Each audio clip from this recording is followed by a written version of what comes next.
Esse é um dos pouquíssimos textos, e talvez o único texto retomado especificamente como fato histórico da vida de Jesus, fora da narração dos evangelhos.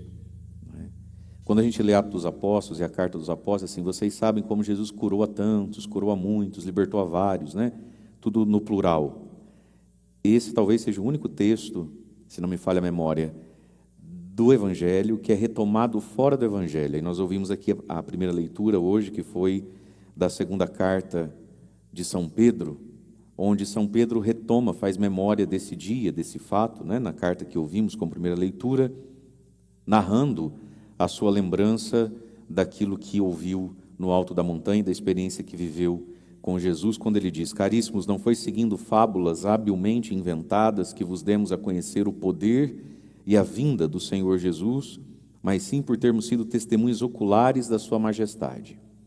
E aí São Pedro, ao falar da majestade, da divindade de Jesus, e que Jesus é Deus, entre tantas coisas que ele poderia retomar, ele retoma então o fato hoje, né, da transfiguração, dizendo: efetivamente ele recebeu honra e glória da parte de Deus Pai, quando do seio da esplêndida da glória se fez ouvir uma voz que dizia: este é o meu filho bem-amado, no qual eu coloco o meu bem-querer, no qual eu pus o meu agrado. E aí testifica São Pedro: esta voz nós a ouvimos vinda do céu, quando estávamos com ele no Monte Santo. Pois muito bem, Pedro viveu essa experiência então, de ver Jesus transfigurado. Vamos começar pela palavra. O que significa transfiguração, transfigurar, transfigurou-se? Significa transpor a figura. Trans é ir para além, né? Para além da figura inicial. Então Jesus foi transfigurado, ele transpôs a sua figura humana, revelando aquilo que ele era. Então, na verdade, esse fato tão extraordinário da transfiguração revela aquilo que Jesus era o tempo todo. Na verdade, o extraordinário é que Jesus não tenha sido assim o tempo todo, brilhante, flutuante, enfim, tal como a divindade possa se manifestar para o ser humano de modo que ele possa compreender sem morrer. Porque é impossível ficar face a face com Deus e continuar vivo, disse Deus a Moisés, né? Quando Moisés pediu para ver Deus, Deus falou: Moisés, é impossível me ver e continuar vivo. Se me ver, morre. Não aguenta o que vê. Então Moisés vai ver Deus que passa pelas costas, né? As costas de Deus. Pois muito bem, o milagre maior da vida de Jesus não foi esse dia aqui, né? O milagre maior da vida de Jesus é que ele não tenha sido assim o tempo todo, o dia inteiro. Jesus que se esconde. Então, celebrar a transfiguração é celebrar a humilhação de Deus, que se fez homem, se fez nós, e não revelou tudo isso.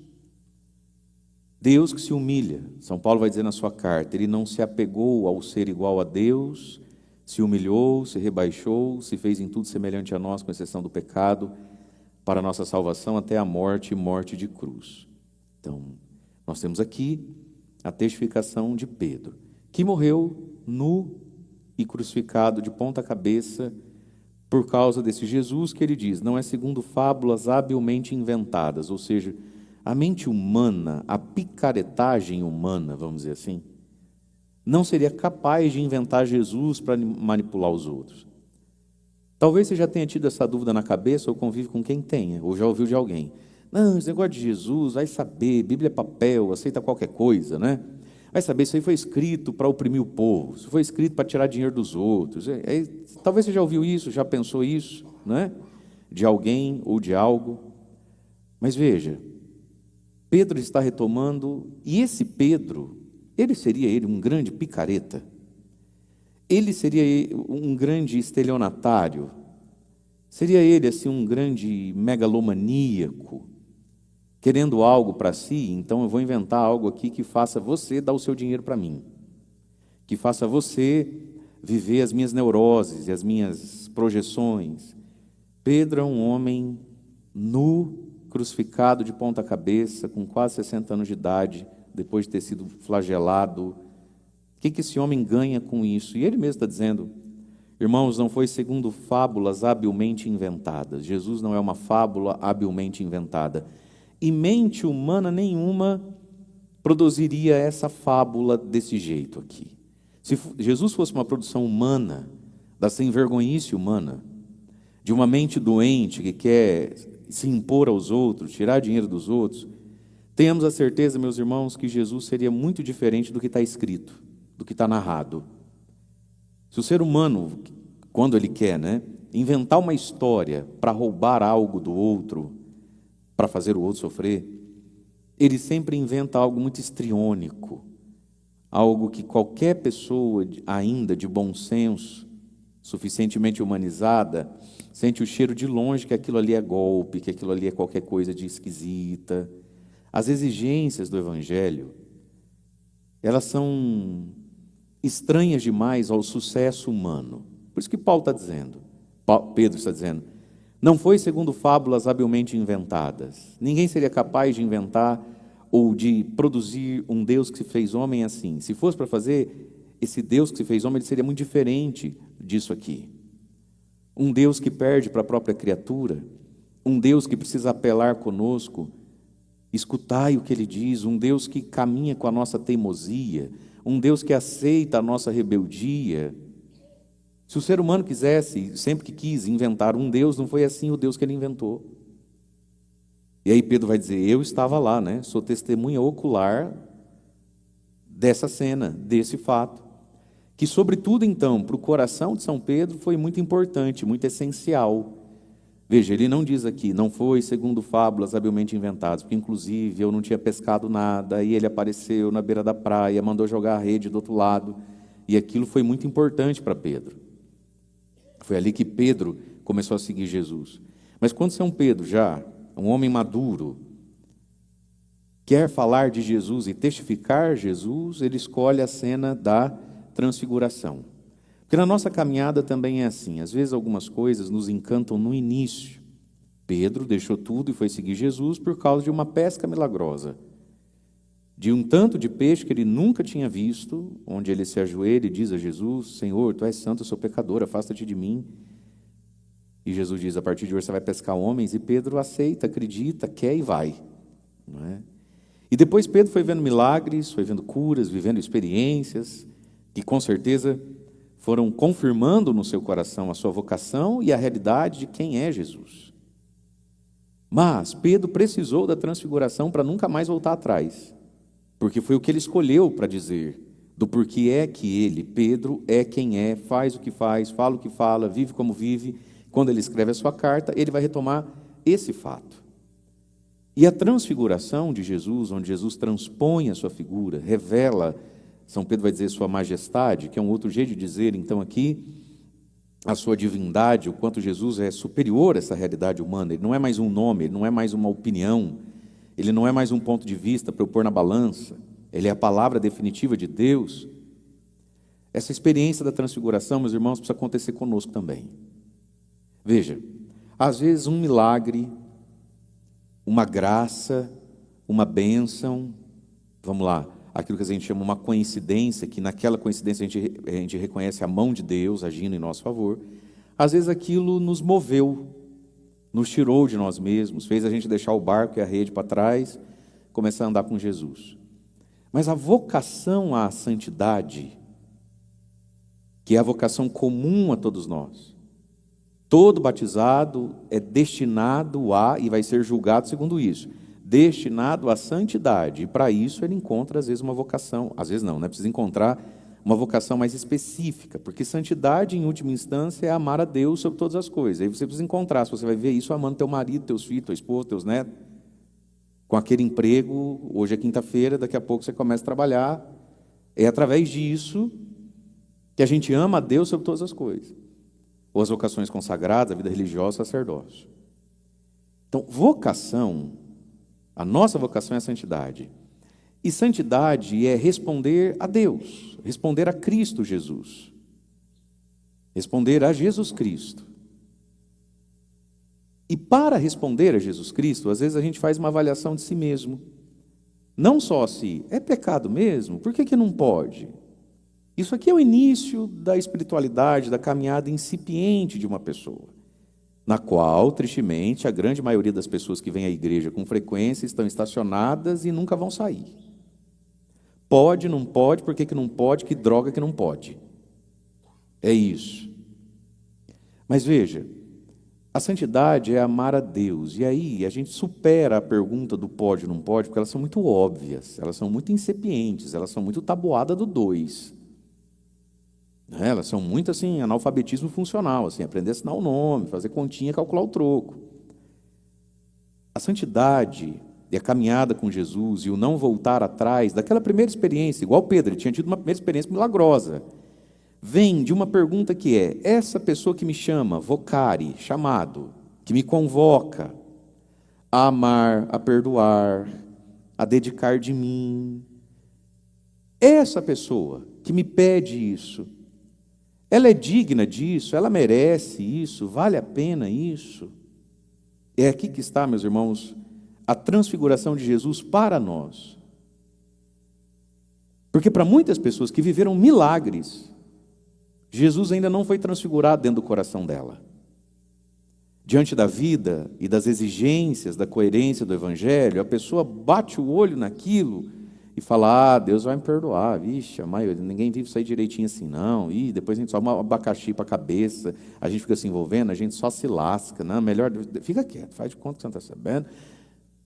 Ou seja, isso é um jeito de dizer: Jesus, o Senhor não vale tudo isso. O Senhor me desculpe, o Senhor é um querido, sucesso para o Senhor aí, com seus meninos aí, mas eu, não. Imagina. E é aqui, meus irmãos, que se volta atrás, é aqui que se volta ao pecado que já estava vencido e superado. Quando eu e Jesus, quando eu preciso me acertar com Ele.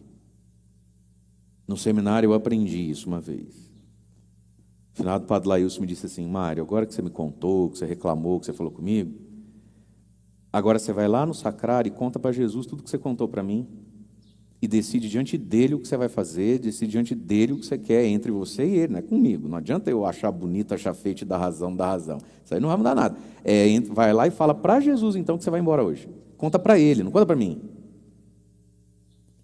Quem é Jesus? Para você. Então Pedro havia tido uma experiência na vida. Pão multiplicado, aquela coisa toda maravilhosa, né? Pesca milagrosa, paralítico que anda. Mas em algum momento na vida de Pedro, Jesus começou a custar muito, né? A página anterior à cena da transfiguração é Jesus dizendo o quê aos discípulos? Eis que estamos chegando em Jerusalém e eu vou ser traído, torturado, morto. O Filho do Homem será escarrado, espancado pelos poderosos. O que Pedro fez?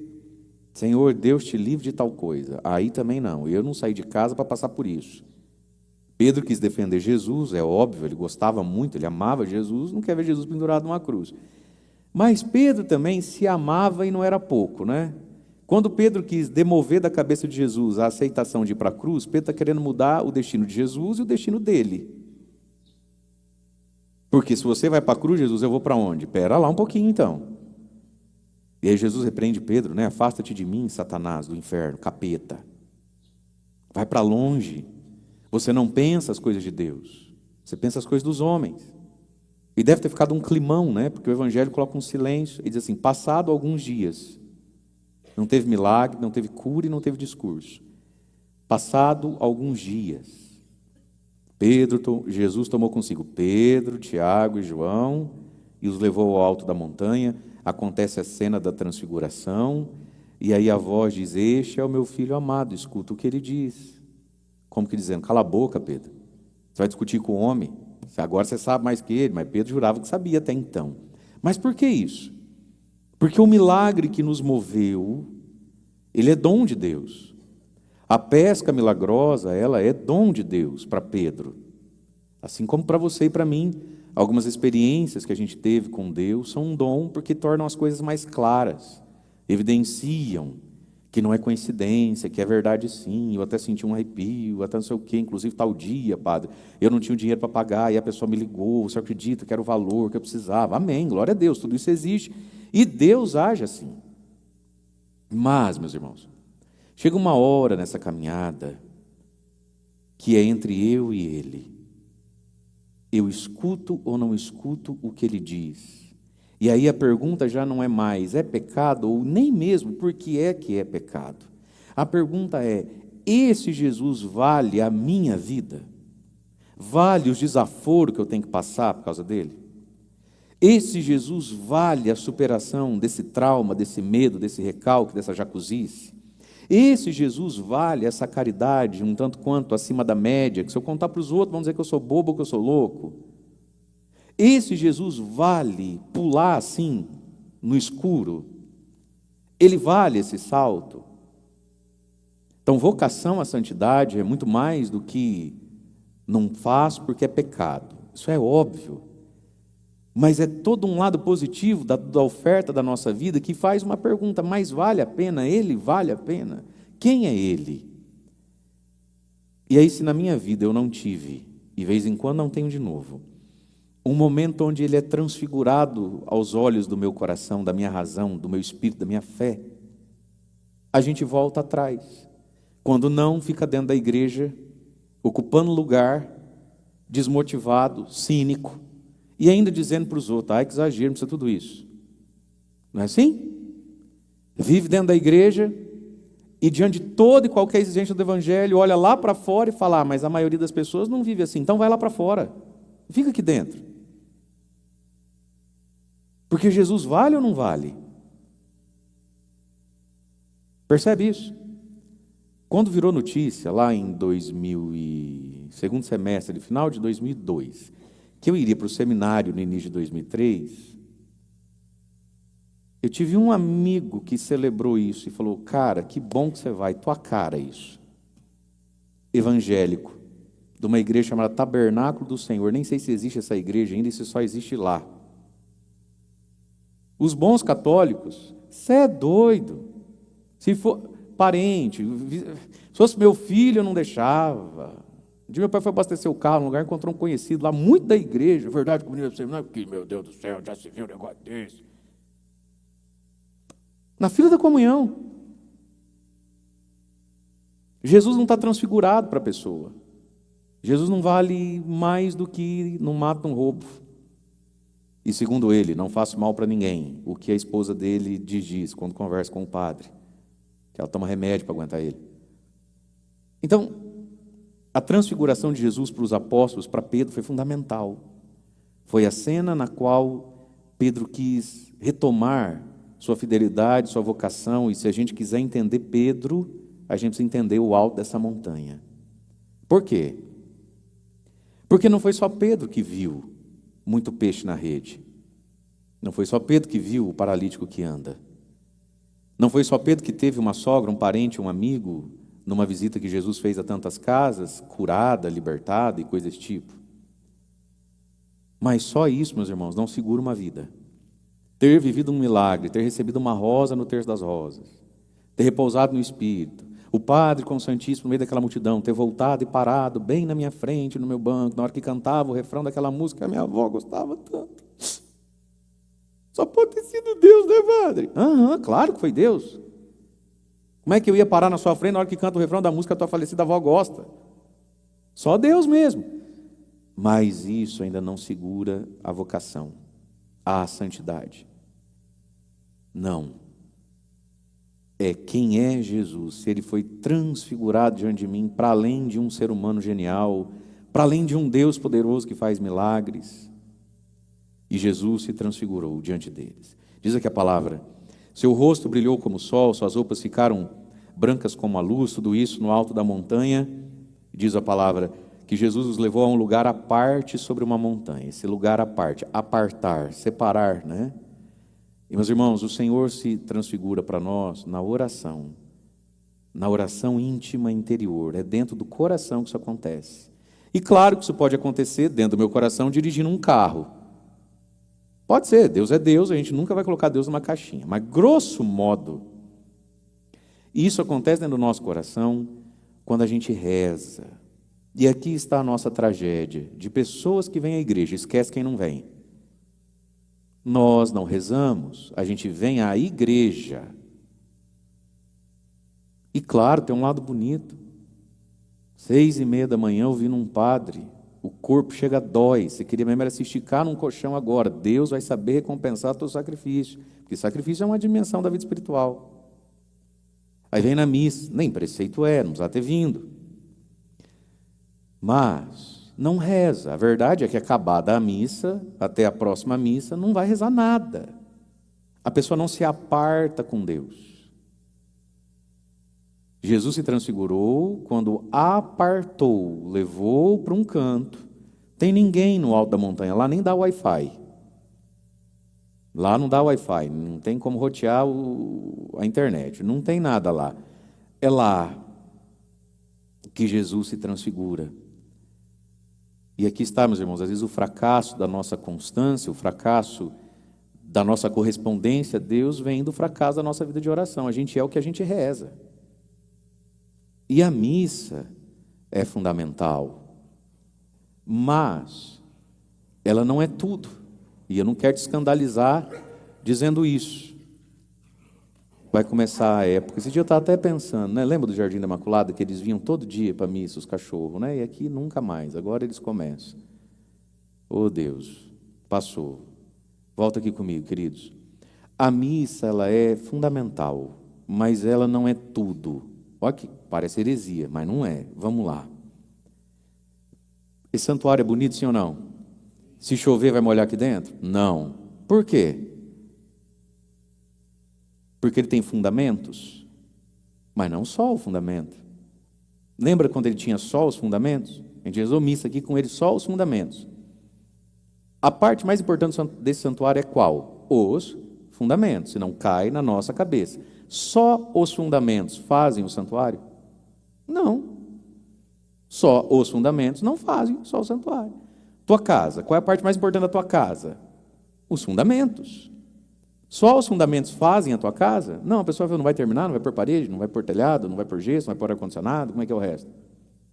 E aqui está, queridos, a missa e a Eucaristia, o momento da comunhão com o corpo de Cristo, é o momento fundamental, fundante da vida, fundante, fundamental.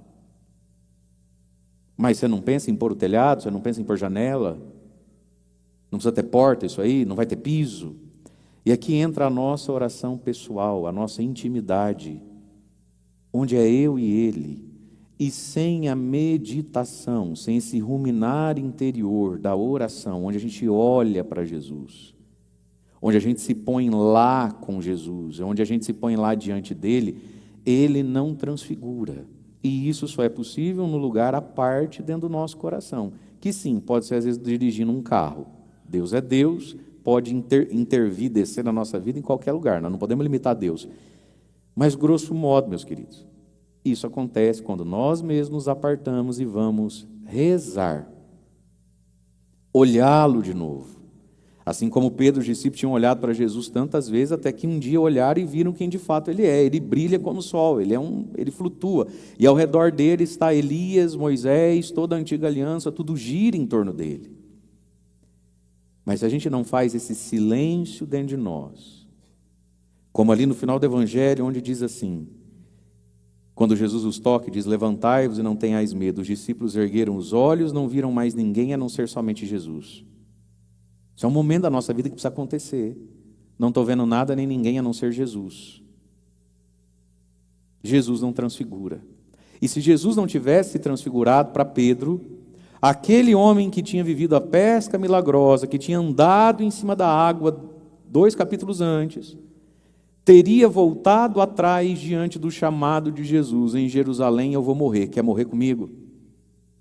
E o homem que andou sobre as águas e que pescou como nunca, teria voltado atrás, porque nunca tinha visto um milagre, tinha visto os milagres que a gente não viu, tinha vivido os milagres que nós não vivemos. E não é por causa disso que Pedro é Pedro, é por causa da transfiguração, desse arrebatamento interior, dessa faca que entra no peito. Ele é o Filho amado. E esse Filho amado tem para mim, tem na minha jornada, uma cruz da qual eu falo, Deus me livre, Senhor, isso nos acontecer. É aqui que separa o menino do homem. É aqui que separa a menina da mulher. É aqui que muita gente voltou atrás, é aqui que muita gente emperrou, não vai para frente. Porque Jesus ainda não transfigurou. Agora, meus irmãos, isso é uma graça que Deus dá. Mas a gente precisa entender que a graça, que é de graça, que é impagável, A graça não é barata assim. Não é porque a graça é graça, que ela é barata desse jeito. Então, se você reconhece dentro de você, se eu reconheço dentro de mim, que parece que Jesus não transfigurou, ou está precisando transfigurar de novo, isso é uma graça. A gente não coloca Deus contra a parede e cobra, Deus, você está me devendo. Não, não existe isso. Mas, todavia, contudo, entretanto, será que não dá mesmo para subir na alta montanha e se apartar, não? Porque daí a gente quer a transfiguração, mas a gente tem mais um episódio para assistir.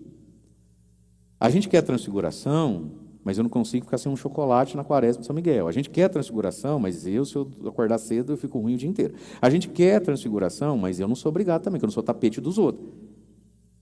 É uma graça, mas não é uma graça barata assim. É uma graça. Mas convenhamos que Pedro, Tiago e João, vivendo essa graça, têm lá seus méritos. Eles não estão ali tão de graça assim. Quanta coisa não ficou para trás. Fora a aceitação de ter subido na montanha com Jesus. Portanto, meus queridos, se Jesus não transfigurar, se a gente não transpor essa figura, como Pedro não estava conseguindo, afasta-te de mim, demônio, Satanás, você pensa como os homens. E olha que interessante, Jesus não diz, afasta-te de mim, Satanás, você pensa como um demônio, como um Satanás. Não precisa. Você pensa como os homens pensam, como o ser humano largado pensa, e não pensa as coisas de Deus. E aqui, meus irmãos, o diabo é contra Deus? É, mas a nossa própria carnalidade é. Você não pensa conforme Deus, você pensa conforme os homens. E o que o humano em mim você pensa? Descanso, justiça, bateu, levou, não sou obrigado. Cada um que se vire, não mandei fazer, não tem nada a ver com isso. O que mais o humano em nós pensa? Dinheiro, conforto, vantagem, lucro. O que mais o ser humano em nós pensa? É muito diferente do Evangelho. E aquele que andou sobre as águas, que teve a pesca milagrosa, quase voltou atrás diante da antevisão de uma cruz, de um sacrifício de si. Sorte, graça, que viveu a transfiguração. E a transfiguração é no apartado da montanha. Quando a gente contempla a Cristo, para além de qualquer fábula habilmente inventada, para além de qualquer cálculo. Numa frase mais poética e afetiva de Santo Agostinho, Senhor, é muito difícil te seguir, mas é impossível te deixar. Ou seja, é algo lá dentro de mim que nem eu vou saber traduzir. E que se eu for querer explicar, só vai entender quem também já experimentou. Porque na palavra não entra na tua cabeça. Porque não é na cabeça que tem que entrar. É no fundo da alma. É no alto dessa montanha, lá no fundo da alma. Quando Pedro vê Moisés e Elias ao redor de Jesus, entende tudo que eu sei de Moisés e Elias e a forma como eu formatei todo esse judaísmo para mim, ele está para além. E é por isso que Pedro não voltou atrás. Por que é que Pedro não voltou atrás? Por causa da transfiguração. E aí, esse momento da transfiguração, ele é uma delícia, né? Quem de nós não diria como Pedro disse, Senhor, bom demais ficar aqui, se o Senhor quiser a gente faz umas tendas e por aqui a gente fica, lá embaixo a gente não desce mais também, né? Vamos ficar por aqui, no alto da montanha. Tanto que quando eles descem do alto da montanha, vem um pai dizendo, né? Senhor, meu filho, acho que deve ter um capeta no menino, não é possível. Aí o Senhor não estava, teus discípulos estavam, pedir para curar o menino, arrancar o demônio, um evangelho fala curar, o evangelho para tirar o demônio. E eles não foram capazes. E aí Jesus respirou fundo e falou assim, raça de gente incrédula, até quando eu terei que aguentar vocês? Então assim, ficar lá no alto da montanha é uma delícia. E é necessário dar uma passada lá. Ninguém aguenta aqui embaixo se não tiver subido lá. E aí Jesus liberta o menino, né? E os discípulos falam, Senhor, por que a gente não conseguiu? Porque esse tipo de mal só se vence com muita oração e jejum. Alto de montanha, vocês são muito danoninhos, não vai dar certo mesmo. Mas quem de nós não diria como Pedro disse? Que delícia, vamos ficar aqui, né? Mas aqui que está, meus irmãos. Por que o alto da montanha? Por causa de tudo que nos espera lá embaixo. É por isso o alto da montanha. Que o que está lá embaixo, amigo, o que está no comum da vida, se você não sobe na montanha, você vai ficar doido. Senhor, vamos fazer as tendas e a gente fica por aqui. E ainda estavam falando quando a nuvem luminosa os cobre, os envolve. Imagina. E da nuvem vem uma voz que diz: esse é o meu filho amado. Está falando sobretudo com Pedro, né? Esse é o meu filho amado, no qual eu coloquei todo o meu agrado. Escute ele. E o que foi que ele tinha falado já? Vamos a Jerusalém, e lá eu vou morrer, quem quiser vir, que venha. É isso que ele diz. É isso que ele chama. É por isso que não pode ficar no alto da montanha. Mas o alto da montanha, meus irmãos, tem seu lugar, tem seu valor. Ele é fundante e fundamental. Como a missa, é fundante e fundamental. Mas a gente precisa completar a obra, terminar a construção. E aí continua então o Evangelho. Quando ouviram isso, ficaram tão assustados, caíram com o rosto em terra. E Jesus se aproxima, toca e diz: levantai-vos, não tenhais medo. Porque Deus nos amedronta. A experiência de Deus, um cara a cara com Jesus, é assustador mesmo. E sobretudo o que se vislumbra. E aqui está, meus irmãos. A gente é pecador, mas a gente não é burro. A gente não é de todo mal, mas a gente não é ingênuozinho como a gente quer se acreditar ser ou que os outros acreditem que a gente seja, não. A gente é capaz de vislumbrar o caminho. E você sabe que muita gente que não vem ou já voltou atrás, não é porque não entendeu direito, não é porque entendeu tudo. O ser humano é livre para não querer as coisas. Tem muita gente aqui que não firma o pé, e a gente reza, a gente fala de novo, a gente coloca um sorriso na cara que a gente nem queria pôr, a gente trata como se fosse um coitado, uma ignorantezinha, um fraquinho. É nada, é mais perto que nós. Ele viu o fim da estrada e triou, filho, foi embora. O ser humano não é tão bobo assim. Nenhum de nós é tão bobo assim. A gente é muito bem capaz de entender no que é que vai dar esse negócio de Jesus se eu ficar andando perto com ele. Eu não sou bobo. É bem verdade que faz bem ao nosso afeto não julgar as pessoas assim. Porque de verdade tem quem não é assim, é a minoria. Então a gente aposta as nossas fichas que todo mundo seja assim, a gente tem que pressupor o bem dos outros. Mas meu querido, minha querida, nós estamos rezando, jejuando e tendo paciência com um bando de picareta, com um bando sem vergonha. Ele já viu, ele já sabe tudo dessa estrada e ele não quer. Se eu tiver que perdoar fulano, eu prefiro ir para o inferno. Meus irmãos, acreditem, tem gente que prefere o colo do capeta pela eternidade. Tem quem prefere. Levantai-vos, vamos, não tenhais medo. Medo do quê? Pedro não é um bobinho, pescador, é nada. Pedro, nenhum de nós é tão ingênuo assim. Eles não estavam com medo da nuvem. Eles não estavam com medo de Jesus brilhando como o sol. Eles não estão com medo de ver Elias. Ele está com medo do que implica isso agora. Porque depois que a gente vê, não tem como desver, tem? Não tem como desver. Sua consciência nunca te martelou um tempo por causa de uma omissão?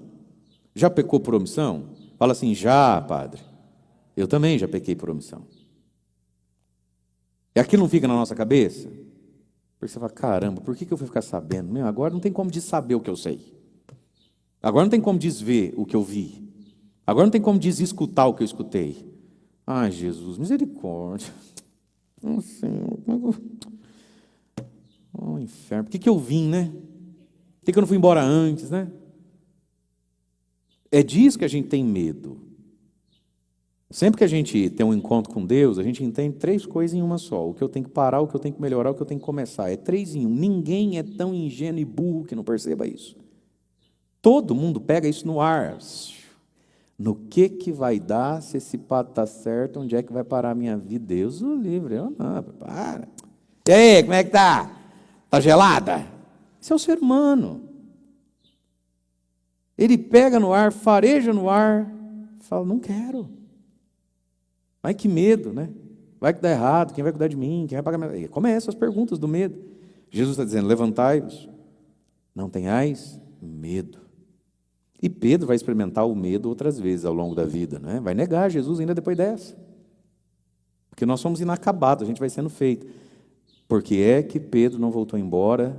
O que é que eu preciso para entender Pedro? o alto dessa montanha. E os discípulos ergueram os olhos, não viram mais ninguém a não ser somente Jesus.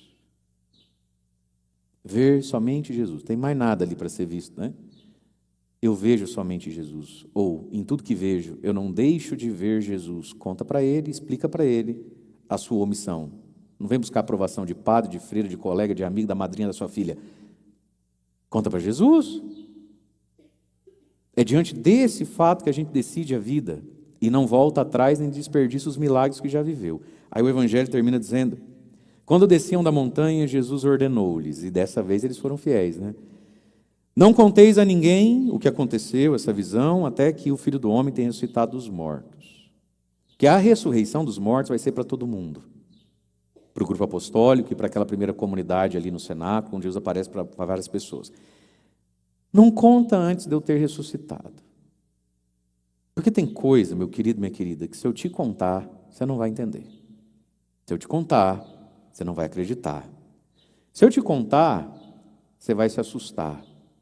Tem coisas do alto da minha montanha com Jesus que eu só conto para quem já ouviu ressuscitado também. Senão, além de desperdiçar saliva, pode ser que eu até assuste o pobrezinho. Percebe? É por isso que no alto da montanha, e para quem lá subiu, existe um silêncio e uma solidão. Se eu for contar todos os perrengues que eu passo, se eu for contar todas as coisas que eu preciso amarrar, gerenciar, conformar, que exigem de mim uma resiliência, alguma coisa, se eu for te contar, se eu for contar para quem não ouviu ressuscitado ainda, a pessoa escandaliza, assusta. Vai ficar com dó de mim, vai me dar um abraço e vai vazar fora disso aqui. Só que sem isso aqui não tem salvação. Por isso que Jesus está falando. O que vocês viveram aqui no alto comigo, não conta para ninguém ainda. Não conta para ninguém ainda. Espera a ressurreição. Pedro, não sai falando disso para quem ainda não teve uma pesca milagrosa, quem não andou em água. Tudo a seu tempo, né? Tudo a seu tempo.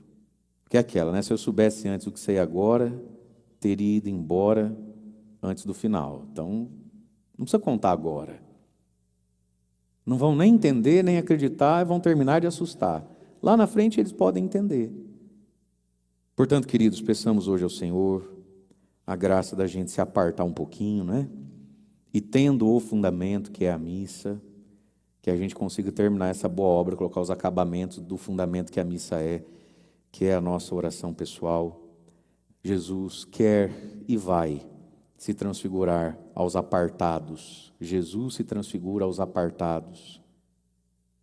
E é essa transfiguração que faz tudo aquilo que a gente já viveu até hoje não ser em vão e não darem nada. Para dar seu fruto, darem alguma coisa, a gente precisa entender quem Ele é, Ele precisa brilhar na nossa alma, na nossa vida. E foi assim com os discípulos, porque daqui a pouco Jesus vai estar não transfigurado, mas desfigurado naquela cruz. Né? E às vezes a vida vai desfigurando a gente com injustiças, com sofrimentos, mas quem ouviu transfigurado, quem se transfigurou com Ele, atravessa isso em direção à ressurreição. E à medida em que Jesus se transfigura para mim, Ele me transfigura também. Nós também podemos ir além da figura nossa própria. Nós somos cheios das nossas próprias figuras, não somos? É porque a gente que é descendente de gaúcho, de italiano, o senhor sabe, né? É porque a gente que veio dos alemãos, o senhor sabe. É porque quem é Sartori, o senhor sabe, né? É porque quem nasceu no Nordeste, é porque quem nasceu no Sul, né? Você sabe, o senhor sabe, né? A gente que é sanguíneo, aí começa. É porque eu fiz um teste lá, descobri que eu sou fleumático. E tudo isso é verdade, nada disso é mentira. Tudo isso tem sua figura em nós. E nos figura e configura. Mas Jesus nos transfigura. Jesus nos transfigura. E isso é possível a nós, queridos. Existe uma figura dentro de mim, de você, que não veio à tona ainda, que foi semeada em nós lá no batismo. A fé, a esperança e a caridade está ali dentro de você e de mim. E às vezes ela está escondida, está sufocada, dentro da nossa própria figura, da nossa própria constituição humana, configurada por tantas experiências da vida das quais ninguém foge. mas a gente pode ser transfigurado com Jesus. Louvado seja nosso Senhor Jesus Cristo, para sempre seja louvado. No altar de Deus, junto com o pão e o vinho, façamos a oferta da nossa vida. Nós estamos ouvindo o capítulo 13 de São Mateus, essa semana, as parábolas do reino. O reino dos céus é como? Aí nós já vimos grão de mostarda, fermento, joio, trigo, né? E hoje a parábola da pérola preciosa, do tesouro escondido. Amanhã nós vamos ouvir a rede lançada ao mar, que recolhe todo tipo de peixes. Mas, pois, muito bem. Esse evangelho nos fala então do ato da fé. A fé é um dom que Deus dá, que nos leva a reconhecer aquilo que estamos diante. E Jesus é a pérola preciosa, né? Jesus é o tesouro escondido no campo da vida. E quanto ele vale? Como é que se o adquire, né? O nosso lecionário aqui tem um erro de tradução tão simplório até. Naquele tempo Jesus disse à multidão, mas ele não disse à multidão, ele disse aos discípulos, e isso faz toda a diferença. Tem coisas que Jesus dizia à multidão, o que incluía os discípulos. Mas tem coisa que Jesus não dizia para a multidão, dizia só aos discípulos. Porque do discípulo se espera um grau de compreensão melhor, mais profundo, se espera que o discípulo seja capaz de entender coisas. E por óbvio, a multidão não entende coisas. Porque a multidão é fã-clube, está lá longe, veio para pegar uma cura, pegar uma bênção. Não adianta conversar certos assuntos com eles, né? Mas veja, o pano de fundo aqui também é a grandeza de Deus. Um dos dons do Espírito Santo é o temor de Deus. Temer a Deus. Quem é Deus? Deus não é coleguinha. Deus não é miguxo da gente. Deus não é um cara, e aí, velho, como é que tá? Beleza, mano? Isso não é Deus. Deus é Senhor. Nós viemos dele, somos para ele, voltaremos para ele. Ele é Pai, ele é amigo, ele é provedor, ele é misericordioso. Mas Deus é Deus. Deus é Senhor. Deus não é um igual a mim para eu trocar uma ideia com ele. Deus é Deus. Portanto, um dia diante de Deus nós vamos prestar contas. Mas esse Deus que é tão grande quer ser comigo. E ele é comigo sem deixar de ser santo. E é por isso que ele nos convida a subirmos, a crescermos, a nos esticarmos da nossa mediocridade para a santidade. Então, a santidade na liturgia de hoje também está na primeira leitura que nós escutamos. Já estamos há quase 3 semanas ouvindo a história de Moisés, todo o livro do Êxodo, né? Desde o seu nascimento, seus pecados, seu chamado e toda a libertação do povo. Então nós já estamos agora na segunda subida de Moisés ao Monte Sinai. Segunda-feira ele subiu, desceu, e quando voltou, o povo tinha feito, Araão tinha feito com o povo, para o povo, um bezerro de ouro, né? Toda a idolatria de Israel, que falou, esse Moisés demora muito, vamos criar qualquer coisa para a gente mesmo adorar, que a gente mesmo criou, para ver se dá sorte, os amuletos, né? E aí Moisés quebra as tábuas da lei, tomado de cólera, né? Inflamado, machucado, com aquele povo que ele amava como se fosse um filho. Mesma dor que você sente, educa a vida inteira, né? Fala 1000 vezes, primeira vez que você vira as costas, pá, não pode sair 5 minutos. E aí Moisés foi vendo que o povo dele é tudo pão de alho, né? É o católico pão de alho, né? Você sabe como é que é pão de alho, né? Você coloca ali para assar certinho, fica pronto, enquanto você olha, não. Vira para pegar um copo d'água, o que acontece? Queimou, não pode tirar o olho que dá errado. E Moisés viu isso com o próprio povo, né? Primeira vez, e depois de tudo que ele falou, de tudo que o povo viveu, de milagre, de prodígio, primeira oportunidade que eles tiveram de fazer besteira, fizeram o quê? Besteira. Ele quebrou as tábuas da lei. Agora nós estamos na segunda subida de Moisés no Monte Sinai. E aí ele desce de novo, né? Com as tábuas da aliança. Como é que agora o autor sagrado chama os 10 mandamentos, as tábuas dos mandamentos? Tábua dos mandamentos? Tábua da aliança. O que são os 10 mandamentos? Uma chatice. O que são os 10 mandamentos? Algo que veio para sufocar a nossa liberdade, nos encher de neurose, culpa e recalque. O que são os 10 mandamentos? Aliança. E o que é uma aliança? É um gesto de amor, de entrega, de doação um para o outro. Então, nos mandamentos, não sou só eu que me dou a Deus pelos 10 mandamentos. Ele também se dá a mim pelos 10 mandamentos. Quando uma pessoa coloca uma aliança no dedo, ela está dizendo que ela vai ser fiel a alguém. Mas esse alguém vai ser fiel a ela também. Você vai dar, mas também vai receber. Então os 10 mandamentos são aliança nossa com Deus, mas também de Deus conosco. E deve ser muito bom ter uma aliança com Deus. O que você acha? A gente faz aliança com tanta gente, tanta coisa. Não é bom ter uma aliança com Deus? Se tem alguém que é fiel e bom e que vale a pena você ter uma aliança, é com Deus. Então ele desce com as tábuas da aliança. Mas ele não sabia que o seu rosto resplandecia, porque tinha falado com o Senhor face a face. E aí diz a palavra que Arão, os filhos de Israel, que tinham visto Moisés doido da vida, irado, quebrando tudo, e que quando ele sobe de novo ficaram magoadinho, dodóizico, emburradinho contra Moisés. Nossa, como ele é chato, nossa, como ele é duro, não sabe os problemas que a gente vive, chega falando, o ser humano é muito assim, né? Você cuida do outro, paparica o outro, faz o melhor pelo outro, até o dia que você chama a atenção dele num ponto, filho, acabou ali. Aí você vira bandido, aí você vira malvadão. Moisés voltou com o rosto brilhando, e não foi nem por ele mesmo, ele nem percebia que estava com o rosto brilhando, né? Não tinha nem espelho para olhar, mas o povo viu o rosto de Moisés brilhando, e tiveram medo de se aproximar de Moisés. E aqui tem algo bonito, é bom ter um pouquinho de medo, sinal que tem respeito, uma santa referência, é preciso ter alguma reverência com Deus, inclusive com o outro, né? Você sabe que quando no casamento, por exemplo, um já não tem mais medo do outro, nem um pouquinho, vai dar ruim isso aí. É bom ter um pouquinho de medo da mulher, né? Ixi, ela deve estar brava. É bom, isso aí ajuda. Não ajuda, mulheres? Sim ou não? O que você acha? As que estão acordadas, balança a cabeça pelo menos, dá um sorriso para mim. Vamos, me ajuda. Como é bom ter um pouquinho de medo do marido também, né, irmão? Ixi, vai que ele fica bravo, depois começa aquele falatório, Não é bom ter um pouquinho de medo? Os homens acham o que disso? Isso. É bom um pouquinho de medo. Um pouquinho de medo do padre. Vixe, as coisas andam. Então Moisés o chamou, e tanto Arão como os chefes da comunidade foram junto dele. E depois que Moisés falou, ensinou, também os filhos de Israel vão se aproximar. E Moisés transmitiu-lhes todas as ordens que tinha recebido do Senhor no monte Sinai. Portanto, os 10 mandamentos são uma aliança que fazem brilhar o rosto. Mas quem anda com Deus tem brilho, mas um brilho que, para quem não anda muito com Deus, dá medo. E aqui está pressuposto, de novo, o dom do temor, o santo respeito. O temor a Deus é 2 coisas em uma. Uma das coisas que é o temor de Deus: eu o amo tanto e sou tão amado por Ele que eu não quero feri-lo, eu tenho medo de magoá-lo. Isso é o santo temor de Deus.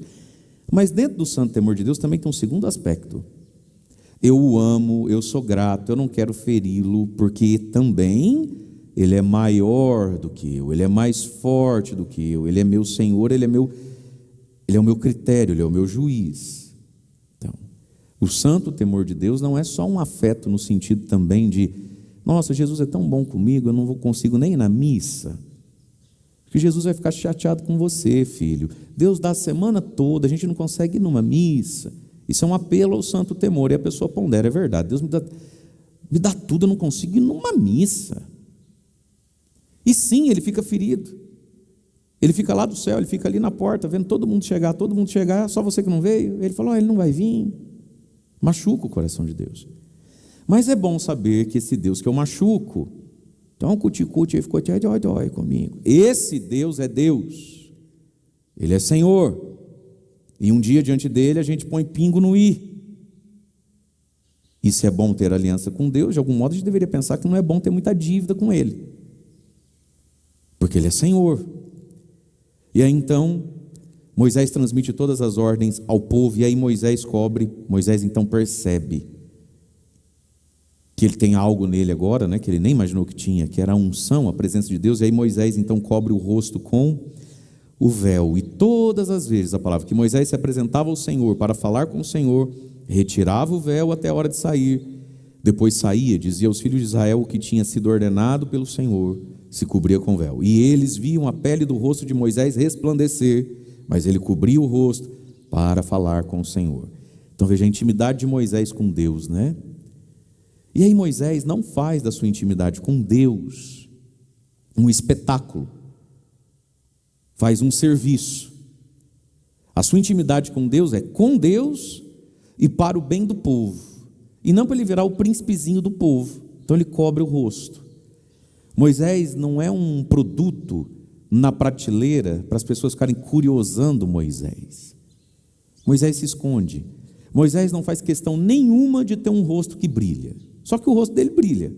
Ele aceita que brilha, mas ele não faz questão nenhuma disso. É a humildade de Moisés. Algumas pessoas se tornam idólatras do seu próprio dom, né? Idólatras da sua própria aptidão, da sua própria capacidade. E me acredite, meu irmão, é tão difícil, é desgastante você deixar de ser comum. E é um movimento de duas mãos. Primeiro, você às vezes precisa aceitar que você não é comum. Você tem um dom, você tem um talento, as pessoas precisam do que você tem. Não adianta você querer se esconder. Jesus disse: não se acende a lâmpada, a vela para guardar debaixo da cama. É para ficar no alto, você precisa ser visto.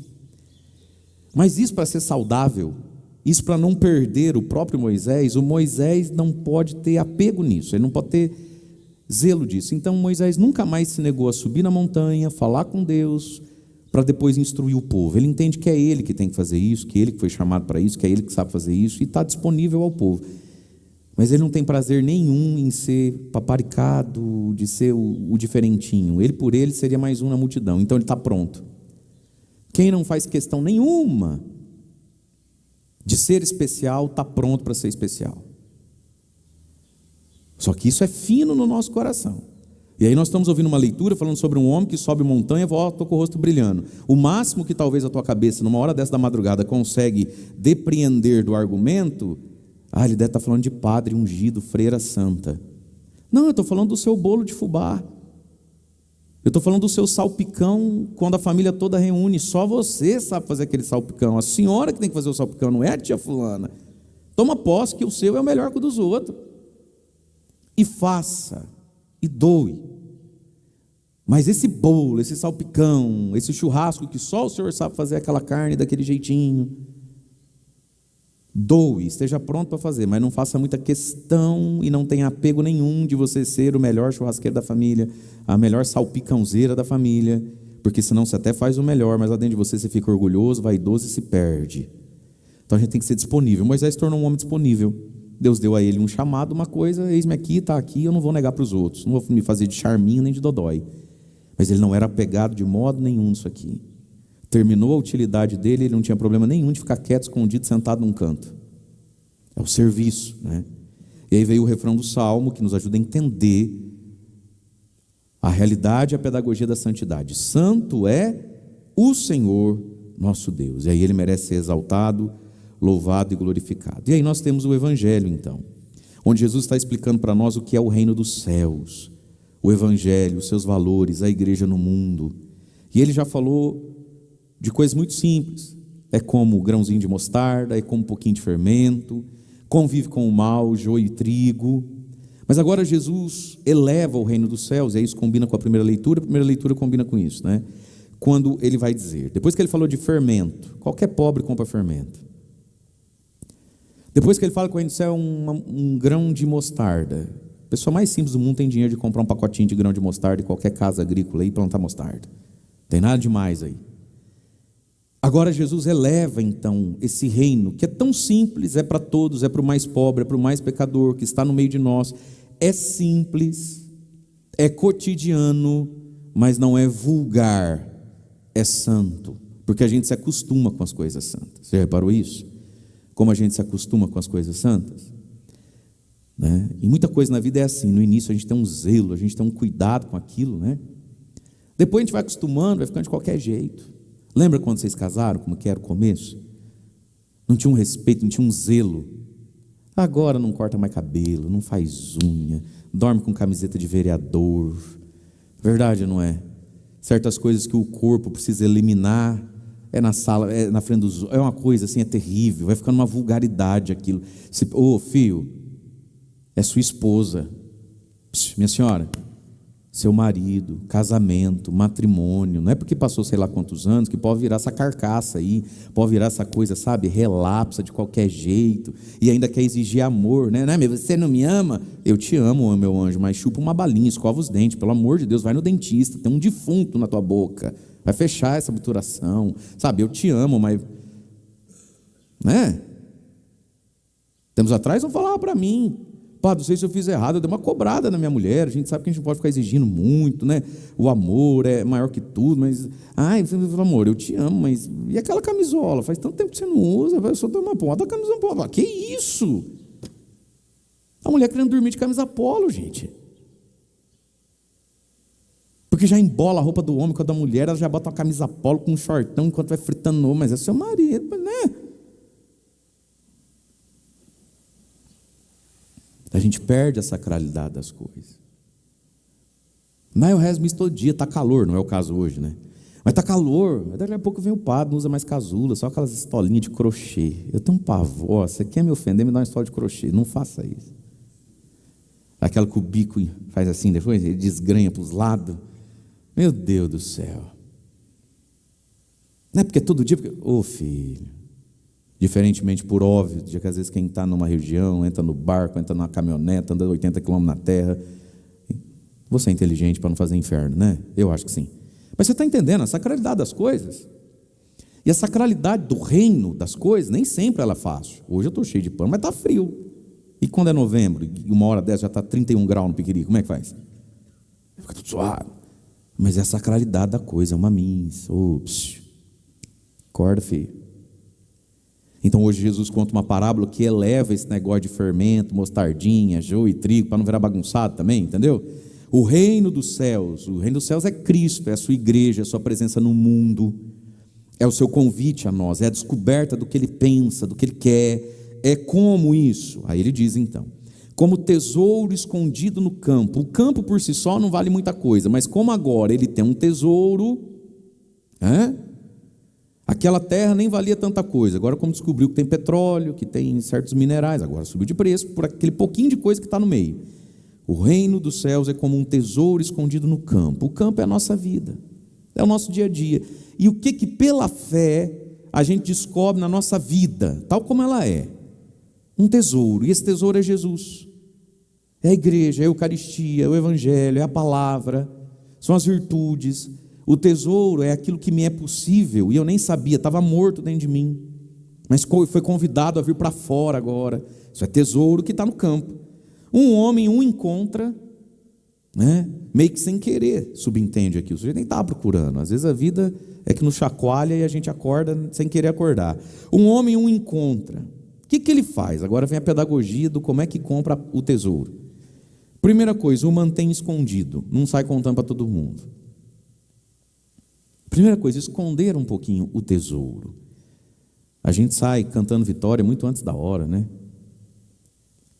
Então a pessoa vai lá, ela nem tem ainda 3 meses certinho de academia, ela nem está mais fazendo exercício sem sentir tanta dor, ela nem está naquele ponto de até sentir falta de não ter ido.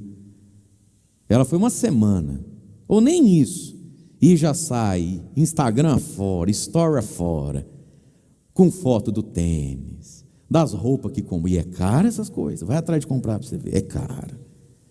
E já sai fazendo storyzinhos de comendo crepioca e tomando whey protein. Amigo, espera uns 4 meses, vê se você gosta mesmo disso aí. Vai devagar com isso aí, esconde o tesouro, vê se você dá conta dele. O homem o esconde, ele não sai contando para todo mundo. Esconder o tesouro. Aí o que ele faz?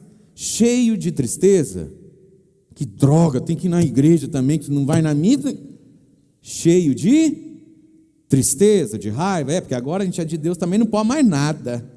Pode mais nada.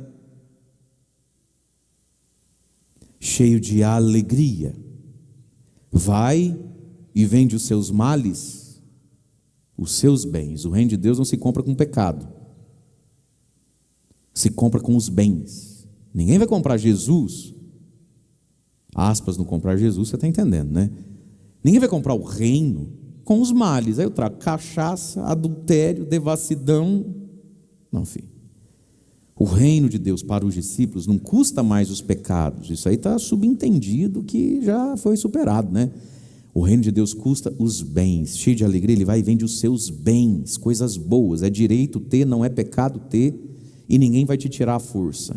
Tem coisa de Deus para a sua vida e para a minha vida que custa o que a gente tem é bom ter, não é pecado ter, Deus não pega à força. É você que dentro de você discerne, deseja, porque discerniu, e porque deseja, está discernindo, e porque está discernindo, está desejando, e você vai lá e abre mão de coisas boas, e aí vão perguntar sobre você, mas é pecado? Não sabia que é pecado. Você fala, não é pecado, é que eu discerni o bem maior, e porque discerni, desejei, e porque estou desejando, estou discernindo que talvez isso aqui é um bem menor, e ele abre mão dos seus bens. Então muita coisa, meus irmãos, existe algo da fé de Cristo em nós, que você vai ter que abrir mão de coisa boa. É bom ter, é direito teu ter, foi Deus que deu, e quando deu você agradeceu.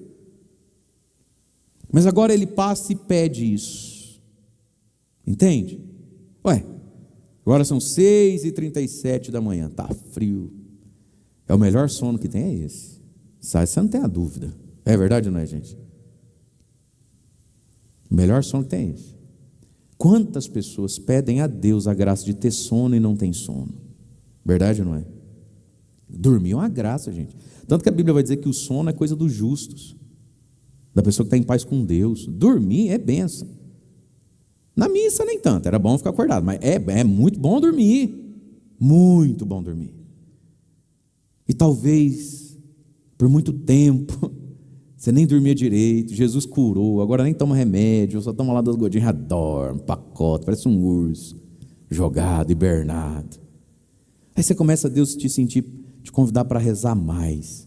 E rezar mais custa o quê? Cachaça? Tem que parar de beber, parar de fazer loucura no mundo? Não, custa sono. E sono é pecado? Sono é bênção, sono é graça, é Deus que te deu. Tem gente pedindo para ter o sono, você que tem, Deus pede de volta. Vai entender esse Deus? O reino dos céus é como um tesouro e ele custa os nossos bens. Não é pecado, é bom ter, graças a Deus que eu tenho. Alguns deles eu nem tinha, pedi, São José que me alcançou, agora tem que devolver. Tem. Se você quer esse tesouro, você não vai comprar deixando de pecado. Até porque quem escolhe dormir está pecando? Não. E muitas pessoas não andam de pertinho com Jesus. Muitas pessoas estão quase que inutilizando coisas suas para o reino de Deus. Não é porque elas estão em pecado, não. É porque elas não conseguem abrir mão de alguns bens. Quanta missa você já perdeu e não foi para ir comprar ou vender droga? Foi para ficar um pouquinho mais com um parente que nunca veio. Não é na verdade? Foi para se divertir um pouquinho mais depois de uma semana de trabalho. Você não roubou a semana inteira. Você não está cansado porque você roubou e matou a semana inteira. Você trabalhou honestamente a semana inteira, mas tem missa. Mas a água da piscina está fresquinha. A conversa está boa. A convivência das pessoas ali está boa e ninguém está falando obscenidade. É tudo gente querida. Você não foi na missa ainda. Ou você levanta agora e vai ou fica sem. É um bem. Amigos, saúde. Mesa posta. O reino do céu custa algo bom, muitos bens, mas é cheio de alegria que ele vai e se desfaz dos bens. Por quê? Porque ele está olhando para frente. E aqui está, meus irmãos, o porquê que muita gente nunca sai da tristeza. Porque você não olha para frente. E por que não olha para frente? Muitas vezes, meus irmãos, nós não colocamos nada à nossa frente para ser olhado, buscado, desejado, porque a gente sabe que vai custar bens. Então, às vezes, com todo respeito, chega a ser confortável ser essas pessoas reclamonas, mimizentas, doloridas, que nunca saram e que sempre precisam retomar em alguma coisa do passado para reclamar dor e justiça. Isso é falta de projeto, isso é falta de utopia, isso é falta de vislumbre, isso é falta de uma trombada bem dada com Jesus. Isso é falta de ser encantado pelo Evangelho, pela sua palavra. Aí fica esse tipo de ser humano, sabe? Parece ratinho roedor, fica aquela... E aí você está assim só porque o teu passado foi difícil? Seu passado foi difícil, sim. Muita gente fez mal, sim. Vão tudo se acertar com Deus. Mas, talvez nós vamos nos acertar com Deus também. Por que a gente não coloca algo diante de nós a ser buscado? Porque a gente é preguiçoso, essa que é a verdade. Teu passado foi feito de muita gente ruim. Se você me diz, eu acredito. Mas talvez também seja verdade que você é uma pessoa preguiçosa. É uma preguiça moral. Coloca diante de você a santidade, coloca diante de você a pessoa de Jesus, queira se igualar, queira imitar, queira ir lá. Mas aí tem que sair mais cedo do churrasco. Mas aí precisa acordar mais cedo para rezar. E no fundo você não quer. Então, nós temos um passado? Temos. Nós temos pessoas difíceis lá atrás e no aqui, no agora da nossa vida? Temos. Nós sofremos injustiça lá atrás e podemos estar sofrendo injustiças hoje? Sim. Mas também é verdade que se você colocar diante de você um tesouro que vale tudo, você começa a se mexer. E talvez você não está se mexendo, não é só porque o teu passado foi difícil, nem porque o teu agora não está fácil. E eu sei que o teu agora não está fácil, eu morro de dó de você. Quantas são as pessoas que eu rezo todo dia? Eu falo, Jesus, agiliza, filho. Então as pessoas da paróquia eu estou rezando assim já. Quando me vem a cabeça, eu falo assim, Jesus, agiliza. Bora, São José, bora, filho. Agiliza aí com o teu filho aí, negocia isso aí, coitada dela, coitado dele, já vai para não sei quanto tempo nessa vida, esse filho que não muda, esse marido que não melhora, essa mulher que não sara. Mas, se você tivesse um grande sonho dentro de você, chamado Jesus, não o sonho de comprar aquilo ou parar de sofrer isso, um grande sonho chamado Jesus Cristo, você estava indo para frente. Talvez de um jeito mais difícil do que os outros que estão indo para frente. Tem cruz que é mais pesada mesmo, ninguém duvida disso. Mas parece carro no inverno não querendo pegar, já tentou ligar? Mas está afogando. Às vezes, meus irmãos, o que falta é vida de oração.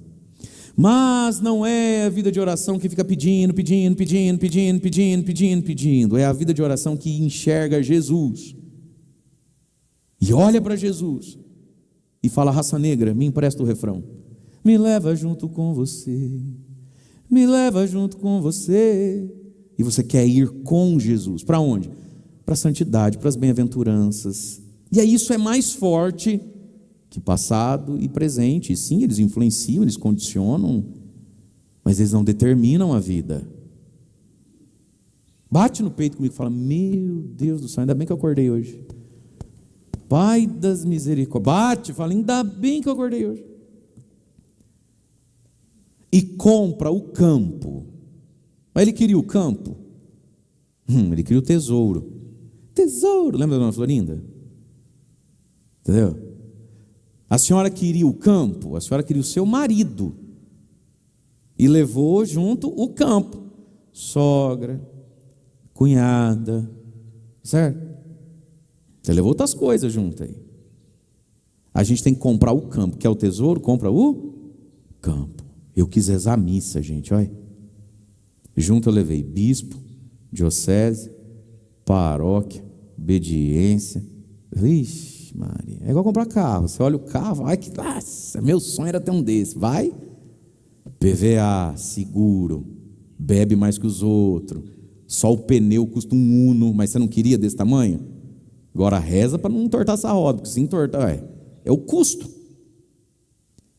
O homem que é o tesouro, ele estava andando no campo, o campo, ele estava até bravo com o campo, mas agora como o campo tem o tesouro, ele compra o campo. Tem que levar o campo. Quer o diploma, mas não quer a faculdade, não é assim? Então, o campo. Comprar o campo, comprar as circunstâncias. Comprar as incidências, faz parte. Mas por que fica com o campo? Porque tem o tesouro. A igreja, pela igreja, a igreja enquanto reunião de gente, serve para nada, só para encher o saco da gente.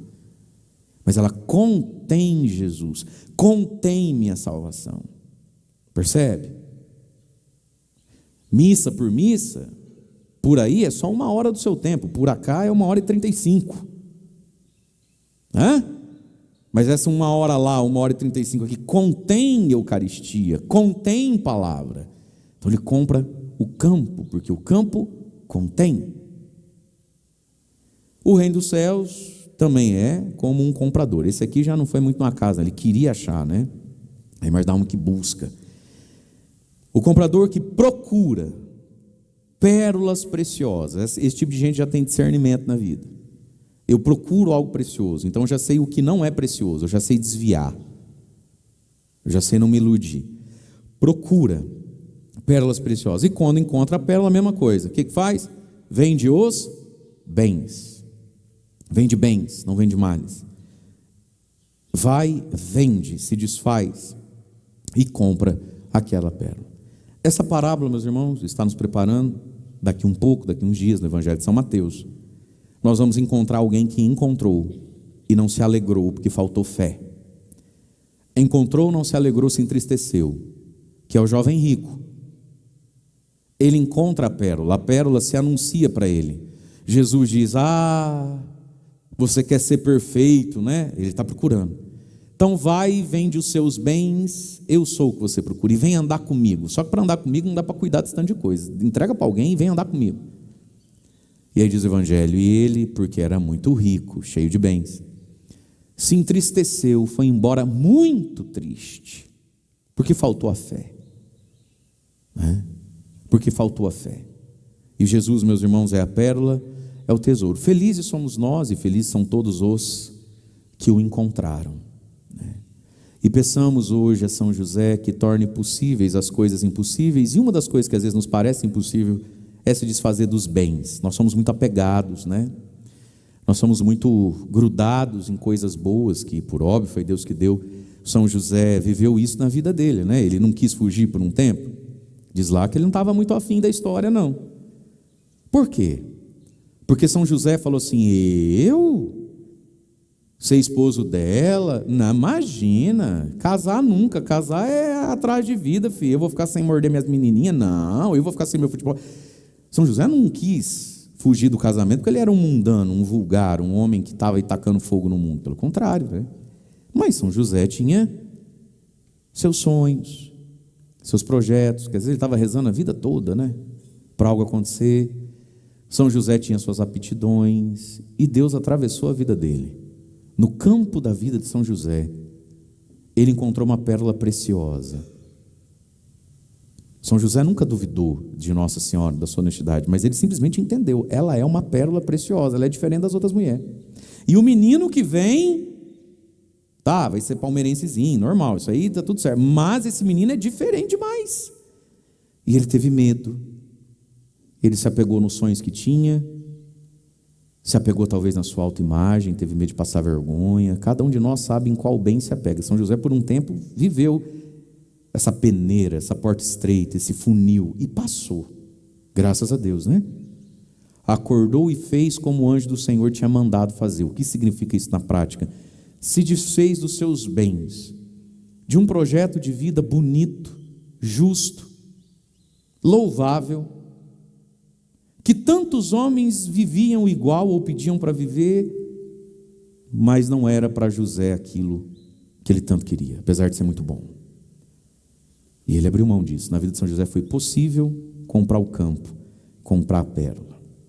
Então vamos pedir a São José, apresentando, claro, né, os nossos impossíveis todos que temos, que Deus é poderoso e bom para cuidar de nós, mas vamos apresentar também, irmãos e irmãs, o chamado de Deus para você e para mim, que custam os nossos bens, e talvez hoje pareça impossível abrir mão de algo, se dilatar para algo novo, para a gente não inutilizar a graça de Deus que está conosco. Louvado seja nosso Senhor Jesus Cristo.